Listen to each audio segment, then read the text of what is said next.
کرو۔ قرآن کو پوری دنیا میں، پوری کائنات میں سپریم لا کے طور پر متعارف کرواؤ۔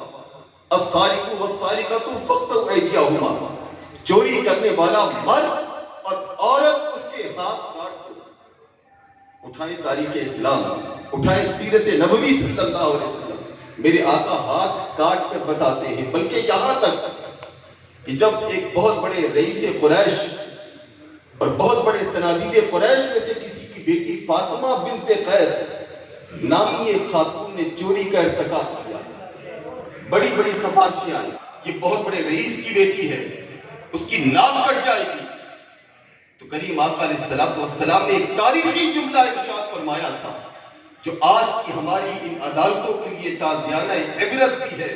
میرے کریم آقا علیہ السلام نے فرمایا کہ تم سے پچھلی قومیں اس لیے برباد ہو گئی تھیں کہ جب ان میں کوئی غریب کسی جرم کا ارتکاب کرتا تھا تو دھر لیا جاتا تھا، اور اگر امیر کسی جرم کا ارتکاب کرتا اسے چھوڑ دیا جاتا تھا۔ فرمایا لوگوں، یہ تو فاطمہ بنت محمد، یہ تو فاطمہ بنت قیس ہے، یہاں فاطمہ بنت محمد ہوتی، میری اپنی سگی بیٹی فاطمہ ہوتی تو محمد تو اس کے بھی ہاتھ کاٹ دیتے۔ فرمایا الزانیۃ فالزانی فاجلدوا، زانی مرد اور زانی عورت انہیں کوڑے مارو۔ اٹھائیں تاریخ، میرے آقا کوڑے مار کر دکھاتے ہیں۔ کہنے کا مطلب یہ ہے قرآن جو حکم دیتا ہے، جیسا حکم دیتا ہے، جہاں حکم دیتا ہے، اللہ کے نبی عمل کی صورت میں دنیا کے سامنے نمونہ پیش کرتے ہیں، تو پتہ کیا چلا؟ قرآن ایک حکم ہے تو کملی والے کی سیرت اس کی تعمیل ہے، قرآن ایک ارشاد ہے تو کملی والے کی سیرت اس کی تفسیر ہے، اور یہ تفسیر اور میرے آقا کی یہ سیرت، رب کعبہ کی قسم ہماری ناپاک زبانیں اس لائق نہیں ہے کہ ہم اپنے آقا کی سیرت بیان کریں، وگرنہ سیرت کے بیان کے لیے اور محبت مصطفیٰ کے بیان کے لیے تو سیدنا بلال کا دل چاہیے، سیرت کے تذکرے کے لیے تو سیدنا سہیل کی روح چاہیے، اور سیرت اور محبت مصطفیٰ کے بیان کے لیے تو سیدنا صدیق اکبر کا جذبہ عشق چاہیے، سیرت کے بیان کے لیے تو وہ تڑپتے ہوئے ٹوٹے ہوئے دل چاہیے کہ جو کملی والے کا چہرہ دیکھتے تھے اور کہتے تھے کہ یا رسول اللہ ہماری تو زندگی کا مقصد پورا ہو گیا، اور محبت مصطفیٰ صلی اللہ علیہ وسلم کے بیان کے لیے تو وہ تڑپتی ہوئی پیشانیاں درکار ہیں جو خدا کے حضور جھکی تھی اور رو رو کر یہ کہتے تھے کہ مالک دل کو جہاد کرتے ہوئے کوئی غلطی ہو گئی ہو تو معاف فرما دے۔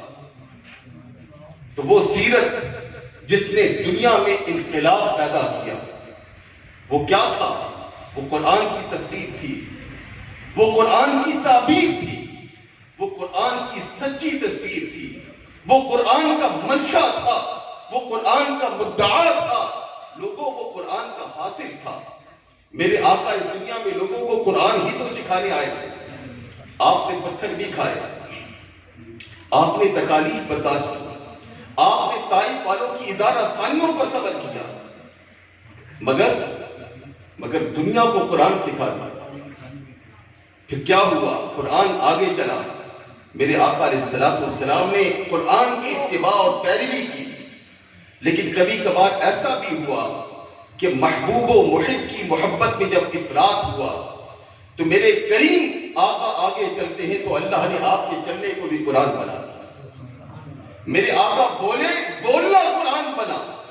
حضور نے چادر اوڑھی، اب دیکھیں وہ چادر بھی کتنی بابرکت ہے کہ میرے آقا اوڑھتے ہیں تو اس کا اوڑھنا بھی قرآن بن جاتا ہے۔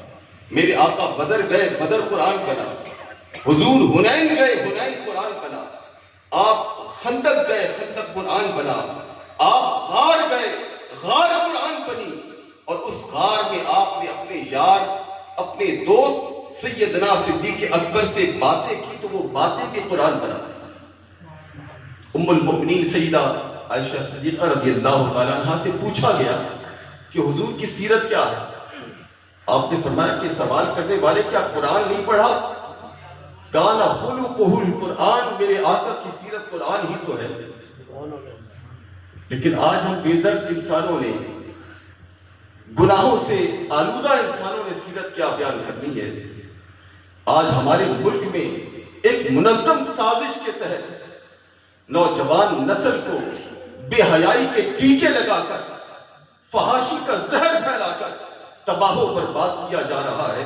سیرت مصطفیٰ صلی اللہ علیہ وسلم اور محبت مصطفیٰ کے بلند بانگ دعوے اللہ جانتا ہے۔ قرآن کریم میں میرے آقا علیہ السلام کے بارے میں رب فرماتا ہے، یا ایھا المزمل قم اللیل الا قلیلا نصفہ او انقص منہ قلیلا او زد علیہ ورتل القرآن ترتیلا۔ اے کالی کملی والے، آپ راتوں کو میری عبادت کے لیے اٹھا تو کرتے ہیں، الا قلیلا مگر تھوڑے وقت کے لیے اٹھا کر، نصفہ آدھی رات، اب انقص منہ قلیلا یا اس سے بھی کم کر لیں، او زد علیہ یا بڑھا لیں۔ عرض کی مالک کائنات اتنی ٹھنڈی سرد راتوں میں ٹھنڈے پانی سے وضو کر کے نرم گرم بستر چھوڑ کر تیری بارگاہ میں جب کھڑا ہو جاؤں تو پھر کروں کیا؟ فرمایا کرنا کیا ہے؟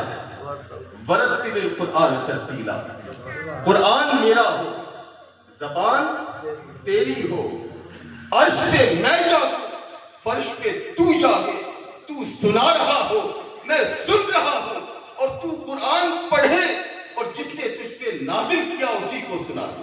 اللہ اکبر۔ ام المومنین آگے چل کر فرماتی ہیں، لوگوں میں بڑی خوش قسمت تھی، میں بڑی خوش نصیب تھی کہ جب میرے آقا کبھی ساری رات، کبھی رات کے آخری پہر، پچھلے پہر رب کی بارگاہ میں کھڑے ہو کر امت کی بخشش کی دعائیں کیا کرتے تھے، تو کمرے میں جگہ بھی اتنے نہیں ہوتی تھی، میں لیٹی بھی ہوتی تھی کمرے کے اندر، اور میرے کریم آقا علیہ السلام کبھی ساری رات قیام میں گزار دیتے، کبھی ساری رات سجدوں میں گزار دیتے۔ فرماتی کہ ایک رات میرے کریم آقا علیہ السلام پر خشیت زیادہ طاری تھی، اور میں آپ کے پاؤں دیکھ رہی تھی کہ وہ پاؤں اللہ کی بارگاہ میں کھڑے ہو کر